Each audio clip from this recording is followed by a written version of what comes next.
Nós vimos as peças, todo o trabalho de confecção do tabernáculo na aula passada, e é muito bom estar aqui com você de novo. E terminando dessa vez o livro de Êxodo, nós vamos ver os detalhes que faltavam do tabernáculo e vamos falar um pouquinho de um assunto novo, o terceiro templo, antes da gente ir para o nosso terceiro livro nessa caminhada de Pentateuco.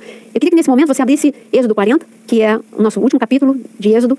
Uma ordem é dada a Moisés. Veja o que está escrito aqui. Depois disse o Senhor a Moisés: no primeiro dia do primeiro mês, levantarás o tabernáculo da tenda da congregação. E aí ele começa a falar, quando ele levanta, Deus começa a dar ordem de todas as coisas que precisam ser colocadas no local. Levanta, coloca a arca, coloca o altar do incenso, o altar do sacrifício no átrio, o altar do incenso em frente à cortina, enfim. O capítulo 40 é mostrando os sacerdotes já estavam vestidos, os sacerdotes já tinham recebido a unção, né? Deus já tinha dado a ordem que Moisés ungisse sacerdote, sumo sacerdote Arão já tinha sido ungido. E nesse momento é a hora em que todos, já vestidos, levantam o tabernáculo. Lembra na aula passada que você viu uma imagem deles trabalhando e levantando madeira? E agora é o momento. Depois que o tabernáculo é levantado, coloca todas as coberturas, todas as peças no local, eu queria que você lesse comigo agora Êxodo 40 ainda, no versículo 33, começando no 33, levantou também o átrio, ainda no processo de arrumar, né? Levantou também o átrio ao redor do tabernáculo e do altar e pendurou o reposteiro da porta do átrio. Assim Moisés acabou a obra. Como é que ele acabou? Terminando por aquela cerca que você viu comigo, aquela cerca, nós falamos inclusive do livro de Jó, falando da cerca, aquela cerca branca ao redor, e aquela porta que eu falei, Jesus é a porta, com aqueles 4 pilares, falando de Jesus como o leão, Jesus como o homem que veio como homem, Jesus a águia, Jesus o boi, enfim. Tabernáculo levantado, agora vamos ver versículo 34, que Deus fala para Moisés. Então a nuvem, depois que o tabernáculo foi levantado, então a nuvem cobriu a tenda da congregação e a glória do Senhor encheu o tabernáculo. Moisés não podia entrar na tenda da congregação, porque a nuvem permanecia sobre ela e a glória do Senhor enchia o tabernáculo. Quando a nuvem se levantava de sobre o tabernáculo, os filhos de Israel caminhavam avante em todas as suas jornadas. Se a nuvem, porém, não se levantava, não caminhava até o dia em que ela se levantasse. De dia, a nuvem do Senhor repousava sobre o tabernáculo e de noite havia fogo nele, à vista de toda a casa de Israel em todas as suas jornadas. Aqui está falando de a palavra jornada, uma caminhada, e é a nossa caminhada aqui na Terra, e nós não podemos caminhar sem sermos guiados pelo Espírito Santo de Deus. Nós precisamos ser guiados não pela nossa mente, nem pelas nossas emoções, mas como eles. Se a nuvem levantava, eles levantavam. Se a nuvem baixava, repousava, eles paravam, porque eles sabiam que eles iriam ser destruídos. Se eles andassem fora da nuvem, eles seriam destruídos. As bestas feras, o calor, enfim, todos os perigos do deserto, todos, destruiria aquela nação. Eles tinham essa consciência de que eles precisavam andar segundo os passos da nuvem, ser guiados pelo Espírito Santo de Deus. E é isso. Essa é a lição que o livro de Êxodo nos dá. Conhecer a Deus pelos seus nomes é um dos livros que mais fala de Jesus. Você viu comigo, ele se revelando através dos seus nomes. Jeová Nissi, Jeová Rafá, ele se revelando através da pedra, mostrando que ele é a pedra que seria ferida e traria rios de águas vivas. Enfim, Cristo se revela o tempo todo no livro de Êxodo. E agora, aproveitando o tabernáculo, que nós estamos no assunto tabernáculo, eu queria falar de um assunto muito interessante com você. Você já deve ter ouvido, ou já deve ter lido, sobre o terceiro templo.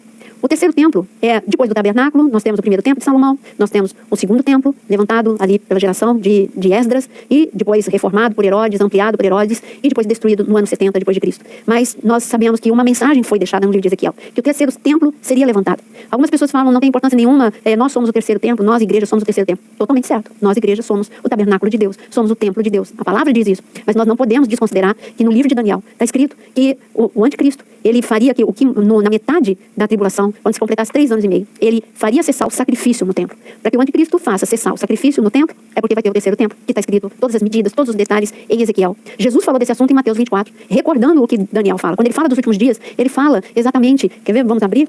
Mateus 24. Esse é um assunto importante, aproveitando o assunto de tabernáculo. É um assunto atual, que fala desses últimos dias. E quando Jesus sobe no Monte das Oliveiras, e ele vai falar para os seus discípulos sobre os últimos dias, ele justamente fala sobre essa passagem de Daniel e do último templo. Veja aqui em Mateus 24, no versículo 14, ele está falando: e será pregado este evangelho do reino para todo mundo, para testemunho a todas as nações, então virá o fim. E ele começa a falar sobre como será o fim. E quando pois virdes, versículo 15 agora, quando pois virdes o abominável da desolação, se referindo ao anticristo, de que falou o profeta Daniel, que nós acabamos de falar no capítulo 9, no lugar santo, quem lê, entenda. E ele está falando, quem lê, entenda. Quem lê o quê? Quem lê Daniel 9, que está escrito o que vai acontecer em Israel. O que vai acontecer nos últimos dias em Israel. Esse templo é importante para a gente. Sacrifício de animal? Não, Jesus já veio, ele é o sacrifício perfeito. Mas para judeu que está esperando o Messias e que não aceitou Jesus como seu Senhor e Salvador, esse terceiro templo é muito importante. Ele vai ser construído. Mais uma vez, o sangue de animal vai ser derramado nesse local. E eu queria que você olhasse com bastante atenção agora as imagens que eu vou mostrar para você. Você está vendo aqui, é claro que é algo montado, né? Isso aqui é o globo. E o que você está vendo aqui no centro? Em Ezequiel 5:5 está escrito que Deus colocou Israel no centro do mundo. Ou seja, Israel é o relógio profético, é o relógio de Deus no meio das nações. Tudo o que acontece em Israel é importante para nós, porque está totalmente ligado ao que vai acontecer ou o que acontece na igreja. Por exemplo, se a gente olha hoje para Israel e vê Israel cercado com todos aqueles inimigos e vê cada dia mais o mundo radical muçulmano cercando Israel, tanto desde o norte da África, Oriente Médio e cercando todo Israel, você vê que é dessa forma que as guerras estão ficando mais acirradas contra o povo de Deus. Trazendo isso para Israel espiritual é o mesmo paralelo. Então Deus falou que Israel é o relógio do mundo. E aqui nós sabemos que, porque, voltando àquela imagem, aqui, hoje, está mostrando o Monte do Templo. Se Israel é o centro do mundo, o Monte Moriá, então, é o centro do centro. É onde Abraão levou Isaac para ser sacrificado e Deus mostrou que ele não precisaria, porque o Cordeiro de Deus viria. É onde foi levantado o primeiro templo, é onde foi levantado o segundo templo e é onde será levantado o terceiro templo. E aqui, falando da importância do Monte Moriá. Veja essa imagem, que interessante. Essa é a topografia. Israel é importante para Deus, com certeza, porque todas as nações são importantes para Deus. Mas Deus deixou, olha o que os vales de Jerusalém, eles formam a letra W, tá vendo aqui? Esse é a letra W, é o Shin, que é equivalente, o Shin, ele tem o formato, não é que o Shin equivale a W, pelo amor de Deus, o Shin, ele tem o formato do que para nós lembra o W em português, mas o Shin, em hebraico, ele é a letra do nome de Deus, El Shaddai, o guardião das portas de Israel, e aqui você vê os vales em Jerusalém formam essa marca, essa assinatura de Deus. E o terceiro templo vai ser levantado no Monte Moriá. Como? Aí cabe a Deus, né? Algumas pessoas, alguns judeus esperam que ele tenha um terremoto e a mesquita seja derrubada, mas eu vou mostrar a última imagem, vou mostrar qual é o que é mais coerente, né? Aqui é uma imagem do segundo templo, o segundo templo quando foi destruído. Hoje essa é a realidade que tem. É a realidade do Monte do Templo. Quando você vai para Israel, você vê esse memorial, né, do Monte Moriá. Essa não é a mesquita de Aqsa fica aqui à frente. Essa aqui é um memorial.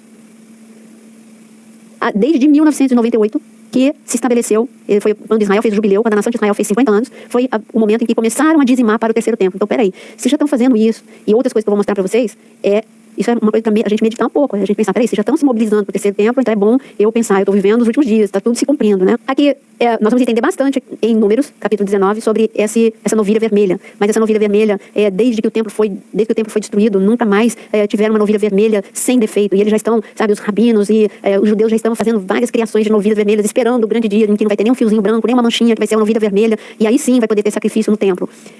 E olha, todo ano, esse aqui, que está de chapéu, é o Gerson, todos os anos em Israel. Na festa dos tabernáculos, ele pega esse caminhão, essa pedra fundamental, e todos os anos ele é preso, né?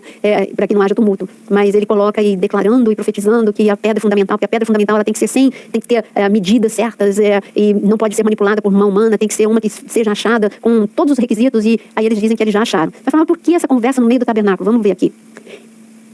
Esse aqui são duas pessoas, é o Misha e a sua esposa, o casal Harari. Eles já construíram, eles lideram uma equipe de levitas lá em Israel. Visitei a casa deles, a oficina deles.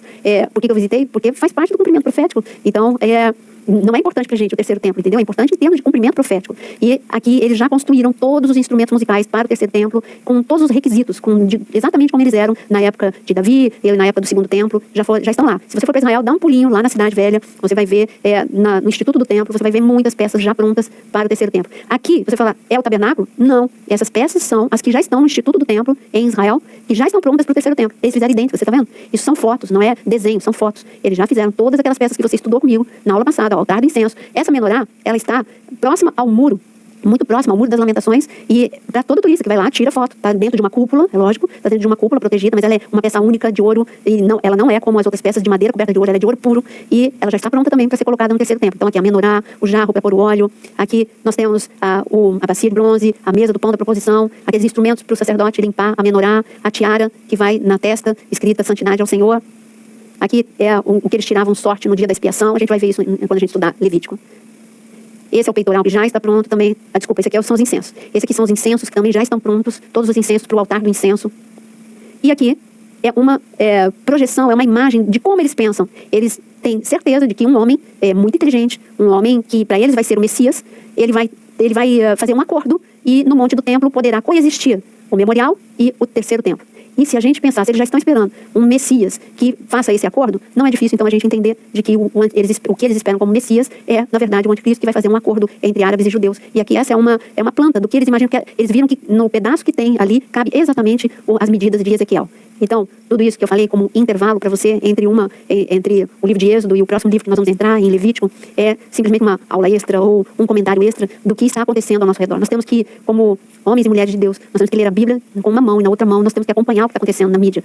Então, como eu disse para você, se você vai... E eles disseram ali, quando eles colocaram, há anos atrás, aquela menorá perto do Muro das Lamentações, eles disseram o seguinte, que dali, eles sabem que a menorá, ela vai ficar mais... Eles colocaram ali porque dali ela fica mais perto para entrar no terceiro templo. Ela está bem pertinho do Muro das Lamentações. E o que eu posso dizer para você é que nós estamos realmente em dias fantásticos. Nós vivemos em dias proféticos e aproveita essa aula de tabernáculo para você não só buscar mais a presença de Deus, mas também para você perguntar para Deus, eu quero entender o tempo que eu estou vivendo, o tempo, eu sei que eu sou assim como a geração de Moisés, eu sou uma geração especial, dias de cumprimentos proféticos. A geração de Moisés era uma geração, o livro de Êxodo fala de todo um cumprimento profético, saída do Egito, que geração mais emocionante, voltando, recapitulando, nasceu ali, Deus colocou naquela geração pessoas-chave, ele determinou que teria um Josué, que teria um Caleb, que teria uma Miriam e que teria Otiniel, enfim, geração de homens e mulheres que entrariam na terra prometida, muitos morreriam no deserto, uma geração inteira morre no deserto, mas a outra geração entraria, geração profética, mas mesmo aquela geração que morreu no deserto, que espetacular, uma geração que saiu curada, que saiu restituída, que viu a glória de Deus, que teve manifestações da presença de Deus, que teve revelações de Jesus, não entenderam, mas tiveram revelações de Jesus durante todo o tempo, e tiveram um líder com uma unção tamanha a ponto de Jesus, depois do Monte da Transfiguração, ser ele um dos que fala com Jesus sobre a cruz, porque em Lucas está escrito, registrado, no momento em que fala do Monte da Transfiguração, fala que Elias, Moisés e Jesus falavam do seu momento que estava próximo à sua ida para a cruz. É tremendo estudar os 5 livros do Pentateuco, é tremendo entender que existem gerações especiais de cumprimento profético, e a tua geração é essa, você é uma geração de cumprimento profético.